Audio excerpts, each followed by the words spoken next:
Thrikkariyoor Devaswom board ഹൈസ്കൂളിന്റെ ആഭിമുഖ്യത്തിലുള്ള republic day inter school football tournament ഞായറാഴ്ചയും തിങ്കളാഴ്ചയും നടക്കും. ഇതിനു മുന്നോടിയായി കുട്ടികൾ ഫ്ലാഷ് മോബ് സംഘടിപ്പിച്ചു. തൃക്കാരിയൂർ ദേവസ്വം ബോർഡ് ഹൈസ്കൂളിന്റെ ആഭിമുഖ്യത്തിൽ റിപ്പബ്ലിക് ഡേ ആചരണത്തിന്റെ ഭാഗമായാണ് ഇന്റർ സ്കൂൾ ഫുട്ബോൾ ടൂർണമെന്റ് നടത്തുന്നത്. ഞായറാഴ്ചയും തിങ്കളാഴ്ചയും നടക്കുന്ന ടൂർണമെന്റിൽ 16 അണ്ടർ 14 ടീമുകളാണ് പങ്കെടുക്കുന്നത്. ടൂർണമെന്റിന്റെ പ്രചരണത്തിനായി കുട്ടികൾ ഫ്ലാഷ് മോബ് അവതരിപ്പിച്ചു.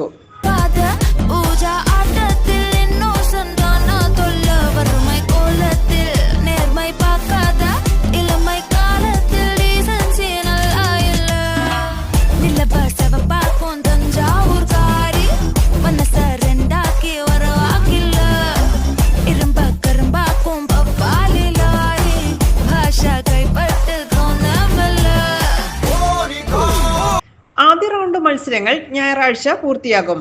തിങ്കളാഴ്ച ക്വാർട്ടർ ഫൈനൽ, സെമി ഫൈനൽ എന്നിവയും തുടർന്ന് വൈകുന്നേരം 4-ന് ഫൈനലും നടക്കും.